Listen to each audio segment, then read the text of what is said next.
ViDL.exe. I'm Brian Comerford in Denver, Colorado. And I'm Nick Lozano in Washington, D.C. Today we are joined by a special guest, Natalie Johnson, who is the co-founder and chief visionary of ViDL Solutions. She's going to be joining us to speak a little bit about some of the things that we can do to improve our work-life balance, including strategies to disconnect from all of our technology. Natalie, welcome to the program. Thank you, Brian. Thank you, Nick. Well, welcome. Thank you. Really appreciate you taking the time to join us on this important topic.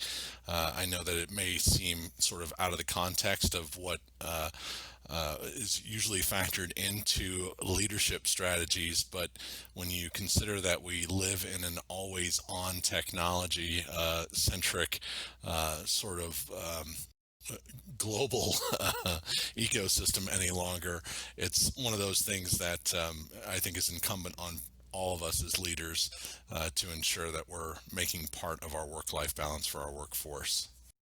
Yeah, absolutely. And it's interesting that you say it. It might sound like a topic that you wouldn't normally, talk about when you're speaking of leadership.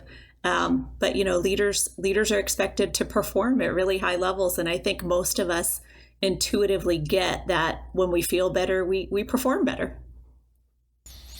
Amen to that. So tell us a little bit about what brought you along on this path of both leadership coaching as well as really sort of all of these health aspects that you focus on in your practice. Yeah, absolutely. So this is the industry that I've been in really my whole life. My mom owned a health club. My dad was a pharmacist and owned a pharmacy. So I've worked really all over the world. I've had the opportunity to work in all different aspects of health and well-being, everything from teaching collegiately to working at resorts all over the world. And it kind of landed here with leadership and working with organizations because I would say about 13 years ago, employers started to recognize, wow, we're investing not only a lot of money in our employees, but healthcare costs are going through the roof. And so initially, the goal around employers was we need to reduce healthcare costs. And so the solution that seemed obvious at the time was let's do some healthy programs for our employees. Let's incorporate what I call now are the old school wellness programs. Let's offer some exercise and some nutrition and those type of things. And that was kind of the beginning of the journey in working with different organizations. What's happened since then is many of us, especially professionals in my field, recognize that those old school strategies don't really work that well. They don't work that well because they're communicated as kind of these extra incentivized kind of perky things that you can get as part of benefits. And so the only people that participate are the ones that are already healthy and the ones that are not really costing a lot of money, and which isn't bad. We want to keep healthy people healthy. But we began to recognize that in order to have health as an effective strategy that's going to help with the organization, it really needed to come through leadership, really driven through leadership. And then pretty soon after that, we recognized that a lot of leadership were struggling with this. They're on all the time. They're at work. They're plugged in all the time. And we're recognizing things like burnout showing up and disengagement. And so slowly but surely, my career and everything that I do has shifted from wellness programs to more integrated, holistic well-being as part of an organization. And of course, because it starts with leadership, the first thing we have to do is show leaders how, health and well-being really is going to connect to the bottom line of business and their biggest business priorities. And like I said, it's pretty intuitive. Most of us recognize when we feel better, we perform better. But sometimes we have to point that out, and certainly sharing the science and the strategies around how to have better balance, work-life balance, or how to show up as a better version of yourself even when you're at home. That's valuable training for the leaders as well as the organization as a whole. Well, I consider it to be really vital work, considering that a large portion of the practice of the industry that I'm in currently has to do with benefits, health benefits, and employer health programs. And I also have to be cautious because living in Colorado, wellness is a term that tends to mean medical marijuana here. Hey, I don't know what you, Brian, but anytime I go to Denver, Colorado, I always feel like I'm not in shape, and I run all the time. It's like those people will make you feel like you're not in shape as well. Well, It's a great is, place to get in shape, that's for sure. Exactly. It's beautiful. That's right. Yes, it's having as many days of sunshine as a place like San Diego, and then having all of the outdoor activities that go along with it. It does make it pretty easy to continue to stay active in this type of environment. But if you're someone like me and you spend a good portion of your day sitting in front of a computer, it can be more challenging. Typically when I take meetings, especially something where I'm on a conference call, I try to make sure that I'm getting up and I'm walking around, in part because in more recent years, as we've gotten accustomed to things like standing desks, you hear this phrase that sitting is the new smoking. So talk to us a little bit about that. Why is it important just to have some regular movement throughout a day that would normally have you positioned in front of a computer at a desk? Yeah, for sure. And, just to back up a little bit, Brian, I don't want to make it sound like I'm saying anything negative about health benefits or wellness programs. I think I think what I was trying to say is those type programs have now shifted more into leadership development and professional development. So it gives us a better foundation to start with. And when you talk about things like sitting, it's the new smoking, or that movement could be really beneficial, I think one of the bigger struggles around something like that is it's so simple, right? Like everyone, get up and move. We're not saying we're not saying go exercise or go to the gym. It's a very simple strategy. We all kind of know that we would feel better. We know it would help us, but yet many of us just get stuck in our habits and we go, Brian, like you mentioned, sitting at a desk and going from conference call to conference call, perhaps moving to a meeting.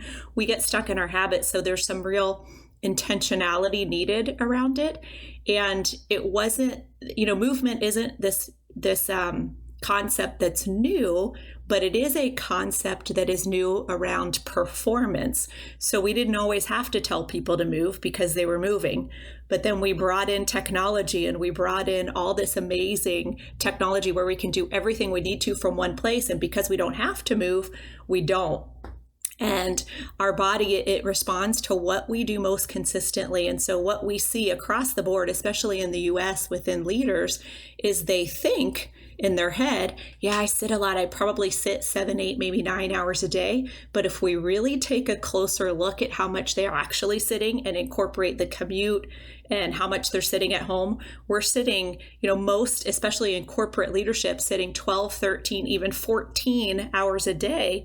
And that's a lot. That's consistent. And so that's what your body responds to. And it impacts performance negatively because it directly impacts our energy. Our body won't make energy unless we tell it to, unless we send a message that says we need energy. And so when we sit and we don't move, the message that we're actually sending is, don't make energy. I don't need any. And because energy is really foundational for being focused, it's foundational for being engaged. When that's gone, that's when we start to see distractions and, lower quality work. And we start to see people showing up in a way that they don't want to. And, going back to what you said, Brian, sitting is the new smoking. It's not necessarily that sitting has the same risks as smoking. It's just similar to smoking. So, if you smoke a pack of cigarettes a day, but then you go exercise for a little bit, that exercise didn't help or take away any of those cigarettes you smoked. And so if you're sitting for 12, 13, 14, 15 hours a day, but you work out for 30 minutes, that 30-minute workout didn't make any change in the risks associated with all that sitting. So, such a simple strategy, but yet you really need to be very intentional about it. One of the things that I try to portray in talking about things that are simple like movement is we really need to begin to connect these strategies to something more powerful, something more meaningful to us. And so instead of thinking about it as I'd feel better if I moved, or I'll be healthier if I moved, think about, well, if you did move and you did have more energy, how are you going to show up for that difficult conversation that you have at work? Or how are you going to show up for your team? Or better yet, how are you going to show up at the end of the day if you have more energy left for those people that matter? So connecting these simple strategies to something more purposeful and powerful can really make a difference. So what I'm hearing you say is, even though you grew up in a household where pharmacology was a strong knowledge base for you, that there's not just a pill that can take care of this for us. Is that right? That's exactly right. And I think, this reminds me that even more interesting is many of my clients are pharmaceutical companies. That are, big companies, and they also believe in some of these strategies to help people because they recognize that, pharmacology isn't the all solution for everyone. But, we do a lot of work around content and performance strategies and leadership development for pharmaceutical companies, for their for their own employees and their own leadership. But yeah, I had the side with my mom, who owns the health club and the gym and is very fit, and my dad, who is a pharmacist and stands up all day in high stress and isn't really into physical activity. So I had a good balance of both. I really like that. And as we're talking about technology, especially, the topic Brian and I are talking about, technology leadership, a lot of leaders now are spending a lot of time behind the desk.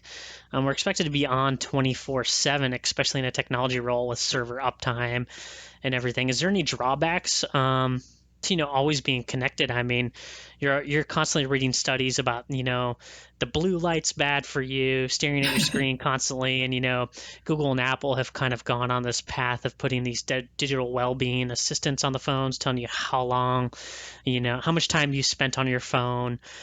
Are you seeing anything as you're out there every day talking to people?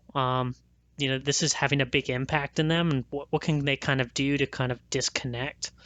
Yeah, absolutely. And I think, most of us have experienced some of the detrimental effects. And so, again, technology is great and it allows us to do things we previously couldn't do as quickly or efficiently. But when you're on technology, you're just exposed to so much. So it's everything from, perhaps you're working on a spreadsheet, something simple, something you need to focus on. But then you have your email notification that pops up. Then you have your instant message that's popping up. Then you have your phone light turning on.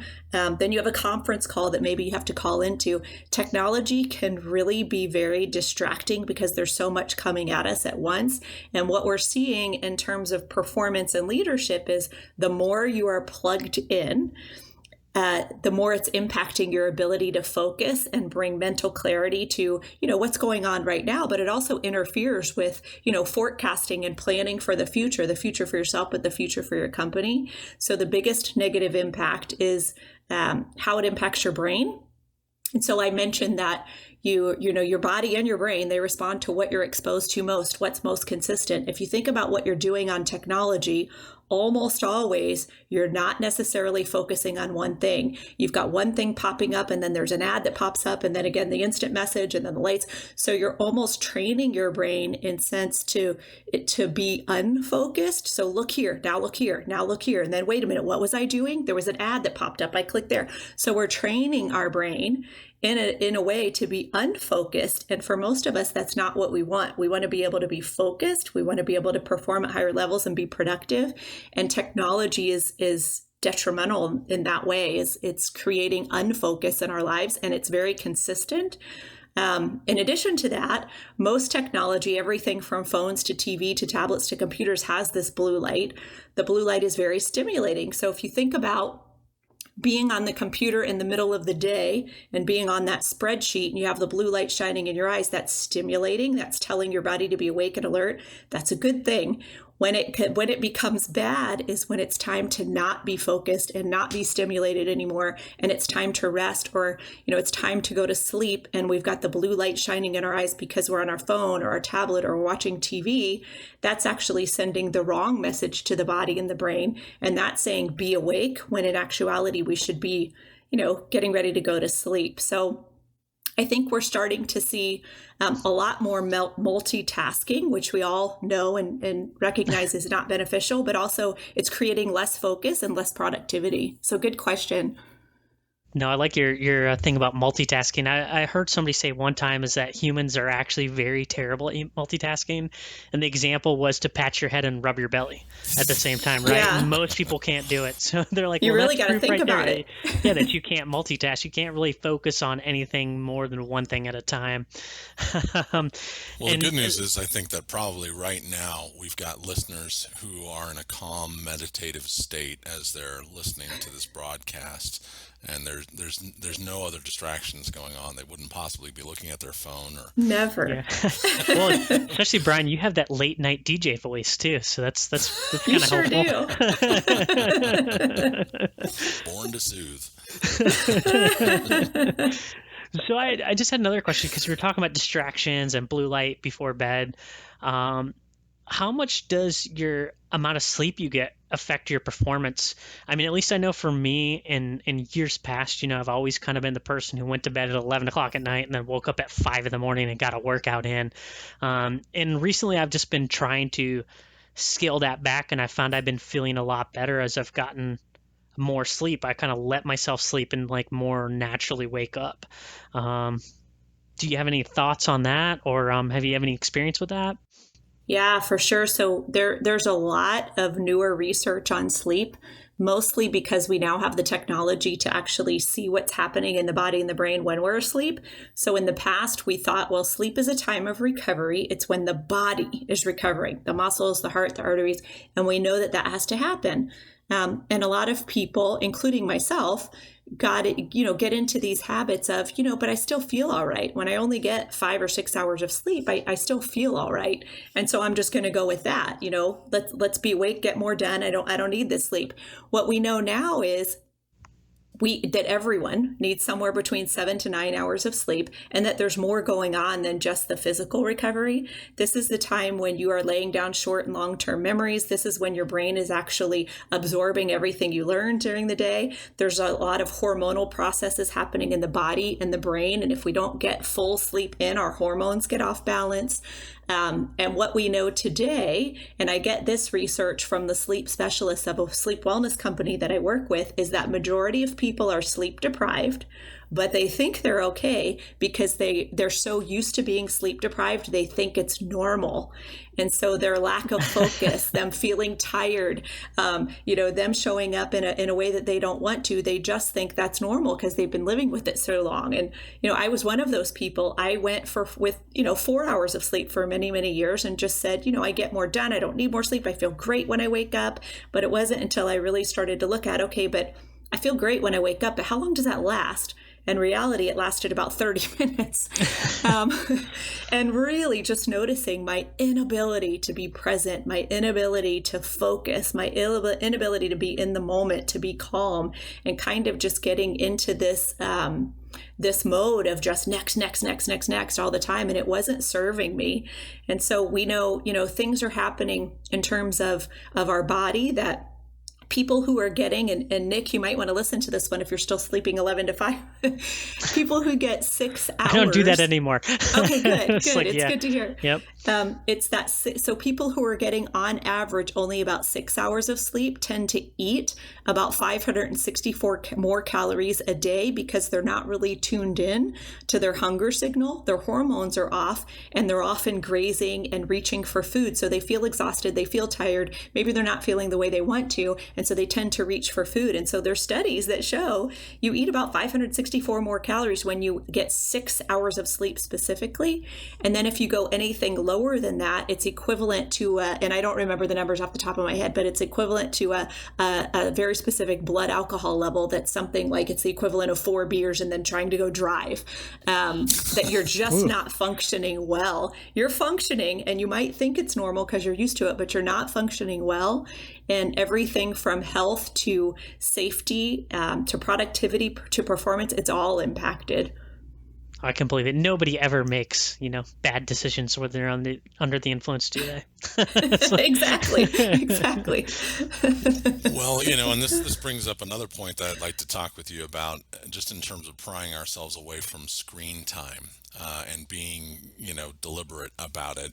It's funny that you mention, the equivalency of drinking 4 beers and trying to go drive, because I've recently read that trying to text and drive is actually statistically recognized as being more dangerous now than most DWI associated incidents. So I believe it.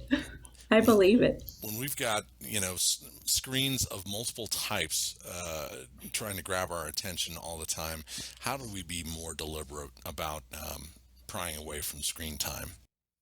And again, I wouldn't recommend necessarily that people say, okay, I'm going to have less screen time, so I'm just going to step away. I think you have to do it in little increments. And one of the easiest ways to do it is turn off all your notifications except for what's absolutely needed on your phone first. When you're on your computer and you're working on something, there are no notifications. The IM isn't open. If possible, your email isn't open, and really beginning to chunk your time. And chunking is a way of, I'm going to focus on this one thing for a very small chunk of time, maybe 20 minutes or so, and then I'm going to move to something else. That's very productive.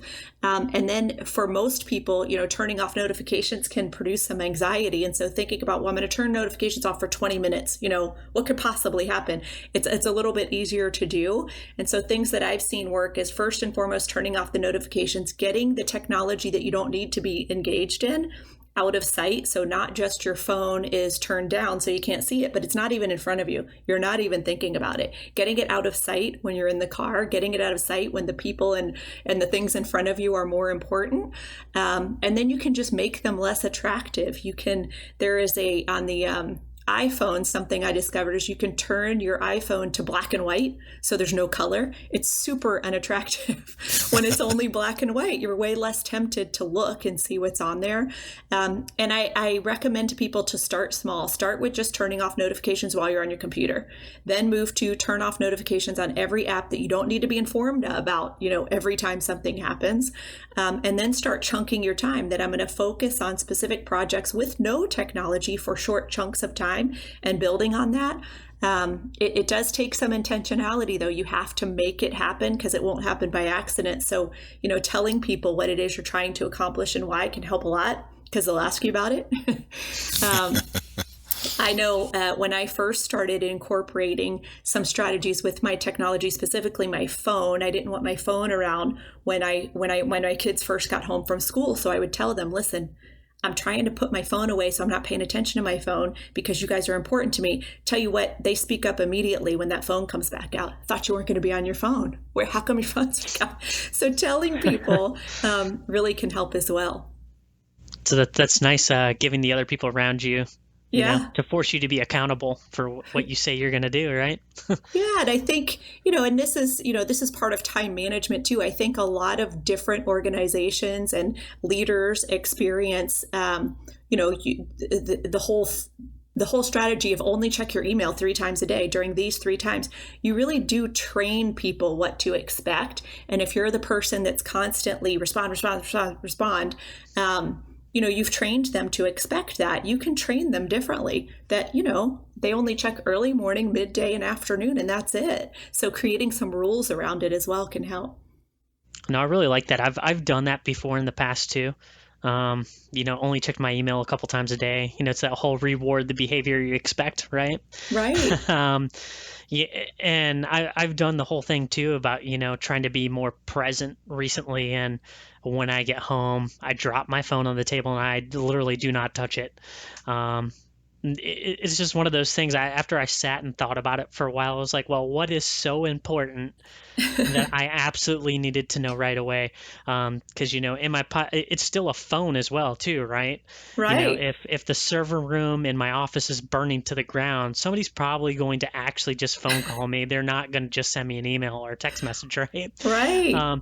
So I set it down, and try to be more present throughout the day and interactions. And Also, the same thing with the meetings. I've tried to actually only go in with pen and paper.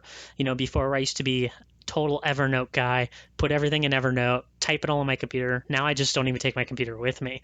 Because at least for me, when I'm sitting there in meetings, I've noticed a lot of people aren't present throughout the day.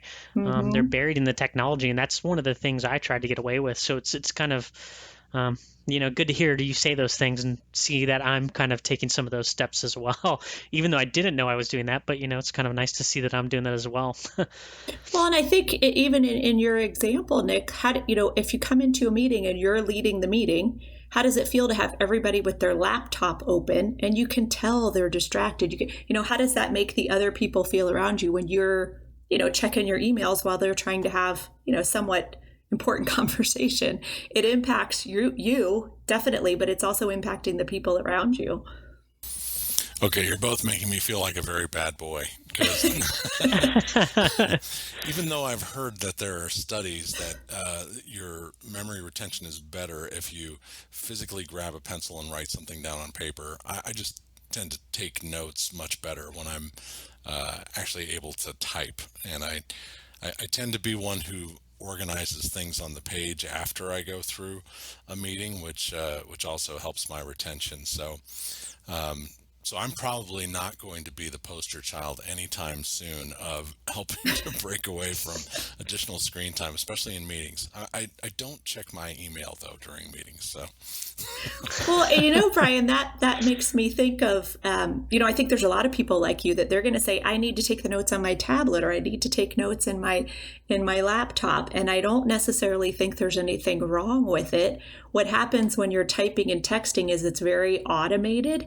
And so you're not necessarily thinking that deeply about what it is you're writing. But the fact, Brian, that you come back and you reorganize the notes and you read them is going to help you retain it. When we're taking pen to paper, we're putting more thought in it. It truly is a deeper connection to the brain. And if we're trying to change something about ourselves, change something about the organization, the people, it's going to be better to put pen to paper because we're trying to make some behavior changes, and the brain, is more connected to that. But if you're simply taking minutes of a meeting, it probably is going to be more efficient to be typing it. And then you're going to go back and reorganize and reread it anyway, which is going to help connect to the brain again. So I think it depends on the circumstance and what it is that you're writing about. Writing is one of the strategies that I utilize with leadership and with others, that if you want to change, I want to decrease the amount of time on my technology. I want to get more sleep. I want to manage my stress better. Writing about it is going to be more beneficial than actually thinking about it, because thoughts are just going to go round and round in your head. When we write, it's clarifying the thoughts, it's organizing the thoughts, and it's creating some action. So it just comes back to what it is that you're writing or typing about, because I certainly enjoy my laptop. I really like you brought about the stuff about writing. And recently, we had a guest on our podcast, John Abbott, and he was a big journaler. And he kind of got me back into doing that. And I've been journaling right before I go to bed. And I'm finding that that's actually helping me fall asleep faster. It's kind of like just a brain dump. It's like put your pen to the paper and write whatever is on your mind. I don't know. I just wanted to bring that up because that literally made me think of that. And that's been very helpful for me. I don't know if you do that, Brian, or that's something you do, Natalie. It's a great example. I do not struggle with falling asleep or staying asleep, but for people that do struggle, and I shouldn't say 100% of the time, but 98% of the time I don't struggle with it, now that I've corrected my sleeping habits, but I can relate to not being able to fall asleep periodically. And I know other people, it's more of a struggle for them, where you just have a lot going on in your head. You're thinking about the next day, you're thinking about today, you're thinking about what's coming up, you're thinking about work, you're thinking about family. When the brain is actively thinking about all those things, it's very difficult for the brain to release the melatonin and go into a state of rest and relaxation. And then if you add in there that you've had blue light in your eyes, it makes it even more difficult. So one of the sleep strategies to help people with sleep is to get whatever is in your head onto paper, because it almost gives permission for the brain to say, okay, it's okay to go to sleep now because it's on paper and you could deal with it in the morning. And I know a lot of people that utilize that in the middle of the night. They wake up, they can't fall back asleep because their brain is just going and very active and stimulated. Okay, so, pull out that tablet or that notebook, get it all out of your head onto paper, and it just gives permission for the brain now to relax and go to sleep. So I love that you do that, Nick. It's very true. It works. Well, I keep a dream diary, so my journaling tends to happen on the other side of night. Oh, wow. What have you learned, Brian? I've learned that I've got a lot of freaky things that go on in my brain. I have a very creative way of communicating with myself, apparently.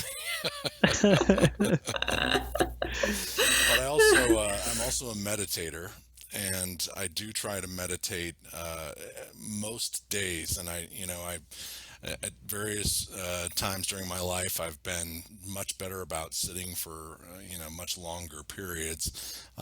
Now I try to make sure that I'm really consistent in doing it between 5 and 15 minutes a day. And sometimes I'll do that in multiple times throughout the day. I do tend to have a quick meditation session before I go and speak in front of a group of people, or if I have to facilitate a meeting.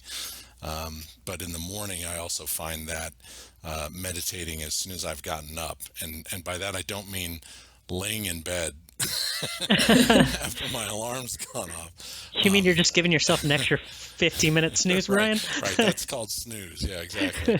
No, I actually get up and get into a sitting posture for the meditation. But I find that is just very mentally clarifying for me before I get the day started, and also helps, I think, reduce some of the anxiety that you can sometimes have about very busy schedules that we often keep. Well, and Brian, have you noticed, because it sounds like your meditation has helped you with, being more clear about your day, but maybe, helping a little bit. You mentioned before you have to give a presentation, it might help with anxiety. Have you noticed that it's overflowed into other areas of your life? So other than how you feel when you do it, have you noticed anything else has changed? That's a good question. I think my, ability to be attentive, my focus has certainly improved with it. My reactiveness, emotional reactiveness, I think is really tempered by it. I think those are kind of the two, clearest responses that I've been able to identify from making it a regular practice. Yeah, and I ask that because that was a surprising benefit that I've seen. And someone recently, and I can't remember, but when one of my audiences said, here's how I define how meditation has helped me, it gives me 4 extra seconds. And so what she meant by that was, it kind of comes back to that emotional reactivity you talked about, Brian, is, if it's helping you not be as emotionally reactive, it means at some point you've kind of thought about, what's the next best step? Should I just, emotionally explode on this person? Or if you have that extra 4 seconds to think about, okay, wait, maybe I shouldn't. Maybe that's not the best response. It's just like that extra couple seconds to pause and think about what would be a better response. And that's what I've noticed is I have, and I don't know why she said 4 seconds, but that seems pretty accurate. It's like that extra 4 or 5 seconds that you get to think, okay, wait, what's the best response here, and how should I not respond in this situation? And previously that 5 seconds didn't exist, and it was just a full out emotional reaction. Yeah, I think maybe the word response is also a key word there. Respond versus react. Yeah. And I recently saw a documentary on Netflix called Heal. That talked about a number of the different, kind of like what you were saying physiologically in terms of getting appropriate sleep. That meditation is also one of those areas of, a quick physiological response that if you do it routinely enough, your body starts to really utilize for its full benefits, which can include opportunities for self-healing. Well, and if you come back to, our body responds to what we're doing most often. We really are training our brain to react to the technology, react to the ad, react to the, and so if we can just take time periodically to train the brain differently, okay, so now we're not reacting, now we're focusing on one thing. And now your mind wandered, come back, focus. Mind wanders, okay, come back, focus. So we're training our brain to focus and be more in the moment. And so it makes sense that it would play out in different places in our life where we get that extra 5 seconds or 4 seconds to be a little bit more focused on where we are. And that to me makes a lot of sense. And it is darn difficult too. In fact, I think that's why I've heard meditation is referred to as practice, because it's not something that you ever master. Well, and a lot of people tell me that. They say, I've tried, I'm bad at it, I can't do it. Part of the growth process of training the brain to focus is you need it to unfocus to get there, to get better at it. And it's good when your mind wanders. It's part of that training, Brian. If your mind didn't wander, you probably wouldn't need the training, right? And so the mind wandering is kind of like that muscle that we need for the brain, increasing that muscle of focus. I think the self-awareness is another component of it. Nick and I are big proponents of emotional intelligence, and you'll often hear that self-awareness is that first component of emotional intelligence. Yeah, absolutely. Talk to us, if you can, a little bit, Natalie, about how do you start to take some of this into more of a program approach so that you can apply it for a group of leaders that may be really seeking to bring something transformative like this into the workplace? So that's a really great question. We've definitely seen a shift in my industry, as I talked about earlier, in that, the people bringing us in are not necessarily always the wellness people. We're now being brought in as part of professional development, specifically leadership development. And the reason being is the leaders aren't quite putting health and well-being at the top of the list of priorities. And so some of what we do is we first need to really dive into where the organization is, what they've tried to do, and then, really looking at the vision and the purpose of the company. Some of the first initial trainings that we do with leadership are very individual. So we're not necessarily talking about the company and the organization to start off with. We're talking about them as human beings and them in terms of what they struggle with. And what we try to do is create some of these aha moments from an individual perspective of, wow, if I could just incorporate some of these really simple things like journaling, like meditation, like move more, look at the impact that it has on me. And now we move them to a kind of secondary training, which looks at, okay, what if most of the people within the organization put these kind of easy strategies into practice? Think of what it would do for the company as a whole. And so we typically start with, and it depends on where the company is and what they're struggling with. Lately, the big trend is there's a lot of companies that are being acquired and a lot of companies that are merging. And so they're struggling with change, they're struggling with stress. And so the initial approach is, let's train the leaders on how to manage change, manage stress better through these different physical, emotional, mental type strategies. But then secondarily, now let's look at the health of the organization, especially in a merger situation, looking at both organizations and making sure that the organization, the culture, the environment, the climate is supporting people being able to do these things. So to summarize the answer to your question, we start with the individual, and then we start with looking at the company, the purpose, the values, and then finally we look at the supporting organization. So we like to call it a two-prong approach. We have the individual well-being strategies, which are very valuable but won't go anywhere if the culture doesn't support it. We have to understand where the leaders are, where the company wants to go, and then the second part of that is we need to address the culture, the organization itself.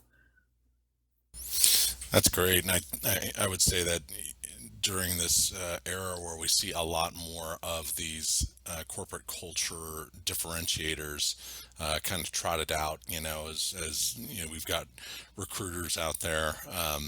Work-life balance is one of those things that you hear a lot, and it can mean different things for different companies. But I think the way that you've positioned it really looks at human resources as one of those greatest corporate assets, and really brings a much more holistic perspective to where do human resources fit into that overall corporate ecosystem. Well, and a lot of people are talking now about work-life balance. And what's interesting is when you think about balance, perhaps you think about a scale that needs to balance, or you think about balance as in equal parts. For most of us, we're not going to work the same amount of time that we don't work. We will likely for many, many years be working, in terms of time, a whole lot more than we're not working. We're home, perhaps in the evenings, on the weekends, on vacations, but we work a lot of hours. So there's always going to be more time dedicated to work. And so it's not necessarily an equal balance, but it's how can we begin to integrate work and life in a way that it works for both? How can we begin to recognize, how we actually want to show up? A lot of people don't think about, how they actually want to show up. Describe that. What does that look like? When they show up as the best version of themselves, what does that look like? And then, what steps are needed to make that happen? And a lot of times the steps are simple things like, I want to show up with a lot of energy. I want to be really focused for this meeting, but I'm just coming off 4 conference calls. What could I do in between the conference calls and this meeting to get my energy where I want to be, to create some positive emotions, to show up focused? It's little things like I'm going to go take a 1.5-minute walk. I'm going to take the stairs instead of the elevator. I'm going to close my eyes and do a couple deep breaths before I walk in. It's like all these little simple things, but it helps us to integrate work and life in a way that we're showing up more often the way we want to, instead of feeling overwhelmed by trying to balance them both. That's very well said. So if somebody's trying to get started, I want to go back a second because we talked about Sure. meditation. And at least I know when I used to think about it a long time ago, it's always this monk in a corner, like saying Om. How does someone get started with this? I know you don't need to try to do it for the 15 minutes, 20 minutes, but how could someone get started if they don't know anything about meditation? Is there like simple apps they can use, or like YouTube guided videos or something? Is there a way to get started with that? Yeah, for sure. And I oftentimes will have big audiences where, whoever is coordinating the program or the facilitation that I'm doing, oftentimes they'll say, hey, don't talk about meditation and all that stuff. It's too fluffy. They're not going to like it. They don't believe in it. And, and I hate to say it, but it's typically an audience of a bunch of men. Or they'll say, don't get too deep into that stuff. Maybe mention it, but don't do it. And so what I've learned with time with different groups like that. Now first I'll say I don't necessarily listen to them. I kind of meet them halfway. And some of those ways to meet halfway are, let's just talk about breathing. What does breathing do for us? How does our breathing change when we're stressed? How does our breathing impact our physiology when we're stressed? How do you feel when you're stressed? How are you breathing? So just talking about breathing and understanding that the way we breathe actually impacts the stress response pretty significantly. And that we can create calm just through breathing. And so really, and I won't get into, the details of the science today necessarily, but in general, when you breathe a very specific way, you can calm your body, calm your physiology, and take away that fight or flight response. And so teaching people just that really opens their eyes to the impact breathing can have.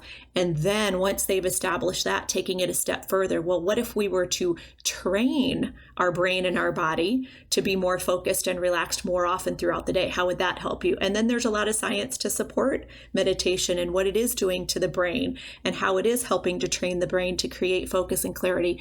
And so with regards to apps and resources, I have some of my favorite ones that worked for me because I was not always a person that meditated. My favorite is an app called Calm. CALM. I like it because it's someone's talking you through the meditation, and they're very short and realistic. So, maybe 5-7 minutes. There are different sessions specific for anxiety. There are specific sessions looking at focus, and someone's talking you through the meditation, which makes it much easier. I also, and we work with a company called eMindful, and they have a wonderful platform where they have meditations that you can do. I just did one the other day, and it was like meditation before a meeting or meditation to start your meeting. They're literally 30 seconds, 1 minute. So very realistic, but taught in a way by professionals that it's not too much the monk in the corner sitting, that it's coming from the science and the research. I also like Headspace. That's a great one. Also guided meditation. So those are my 3 favorite: Calm, eMindful, and Headspace. They all have, free resources that you can try, and if you like it, then you can join, and they're all very reasonable. But I still, I talk about deep breathing and meditation all the time, and I still use the apps. I prefer them.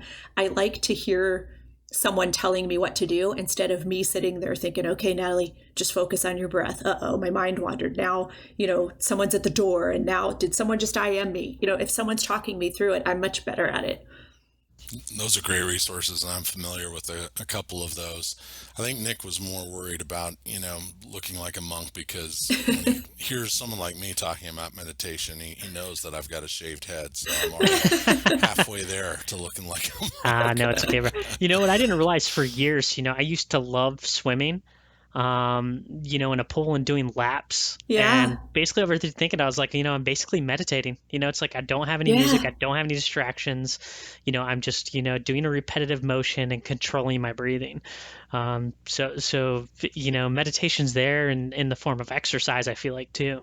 For sure. And I'm so glad you mentioned that, Nick, because a lot of people struggle with the where to do it and where am I going to find a quiet space. You can meditate while you're walking. You can meditate while you're swimming. It's just being in the moment and focusing on the breath. And Brian, you mentioned you don't lay in bed to meditate because that's called snooze, but I have found that's actually so for me, I have the best meditation practice when I'm traveling and I'm in a hotel room and I'm by myself. The alarm has gone off. I'm awake. I need to get up here pretty soon, but I start that Calm app while I'm laying in bed, because that's the place where I don't have my dog, I don't have my kids, I don't have my alarm clock, I don't have interruptions, and it's fully quiet. So I found that's actually one of my favorite places to meditate, is first thing in the morning while I'm still in bed. That's great. Yeah. I use, there's a free download from a website called Sacred Acoustics, and they actually have sort of a brain entrainment set of frequencies that they put into a 20-minute guided meditation. And so if I'm sort of midday and I have more time available to me, and I'm in a place where I can lay down for a while, I do like to use something like that Sacred Acoustics meditation as well. Yeah, I don't know that one. I'll have to check it out. It sounds great. Something else I just thought of,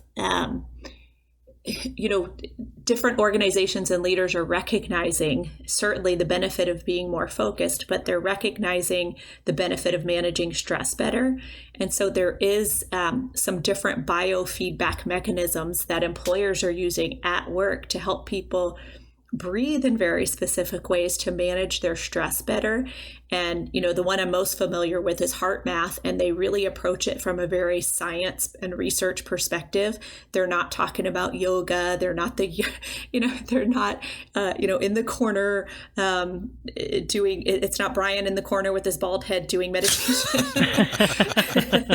It's very science-based. And so they're teaching their employees, and they actually wear a monitor and watch their heart rate fluctuations throughout the day, and can actually avoid stress and avoid the stress response. So that's another great resource that I've promoted and referred my clients to when they have groups of people that could really benefit, but they're really not going to be into meditation and using an app. But let's take it from more of a biofeedback science perspective, and they're a lot more open to it. That's interesting. That's great advice. Yeah. So I guess we got one question here that we always ask all of our guests. Do you have a book that's had a big influence on you? It doesn't have to be a book, or maybe a piece of media or something. I love Dr. Jim Lair from the Human Performance Institute and the work that he's done, especially around storytelling. And he has a book on storytelling. But my newest obsession is Brene Brown. Are you guys familiar with Dr. Brene Brown? No, I'm not.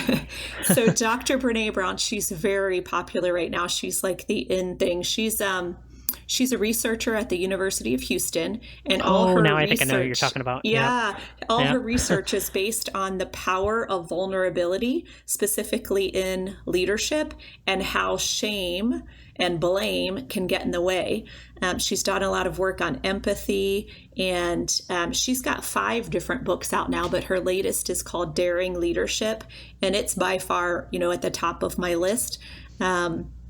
She also has a book called Braving the Wilderness. It's an old one that helps people personally and professionally. But, one of the reasons that I really like Brene is I often struggle with, when I'm reading books that are very scientific, or it's about research, or it's even work related, if it's about physical, mental, I like the data, I like hearing it, but when I'm trying to read it, it can put me to sleep sometimes. And so I found I do better if I listen in Audible. But with Brene, I don't go to sleep. It's like you're sitting down talking to your best friend. You laugh, you cry, you're really connected to what she's saying, and she just has a really powerful presence. She has a Netflix show that just came out, and it's only an hour, but it's like stand-up comedy, but you also find yourself crying in it because you really connect and relate to what she's saying, and it's a lot around empathy, vulnerability, and how people just need to be real and take down some of the armor and the walls that they put up at work, because when we can connect with people at work, we create innovation, we create motivation, we're more creative, as opposed to putting walls up and not really connecting with people. So that's my fave. It's a great recommendation. Yeah. Well, I'm going to check all of it out. Well, you're just a fascinating person to talk to. I can't tell you how excited I am that you were able to make the time to be with us on the program. Yeah, thanks, Brian. Well, thank you. And tell us a little bit more about where folks who want to learn more about you, learn more about your practice, what's the easiest way for people to find you? Oh, sure. So my company is ViDL Solutions. It's ViDL. It's not the typical way of spelling vital.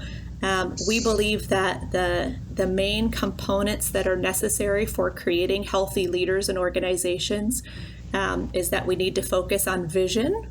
This is my ViDL acronym. We need to focus on individual well-being.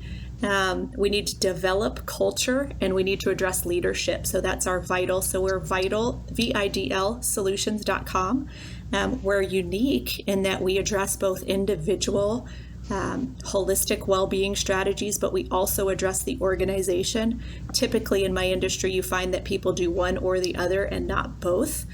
I'd like to say we're located in Florida, but most of the time I'm not in Florida. I'm at client sites that are not in Florida. I have a business partner who has a very complementary background to me.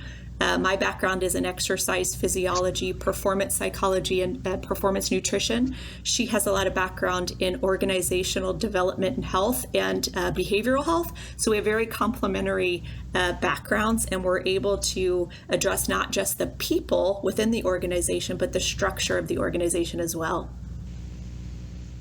That's great. Thank you so much for sharing that. And thank you for sharing all your insight on the program today. It's just hugely valuable. I know I get a lot out of hearing you talk and just appreciate all of the insights that you share. Thank you very much for your time. We really appreciate it. Yeah, thank you guys for having me. This was really fun. Thanks, Natalie. Fun for us too.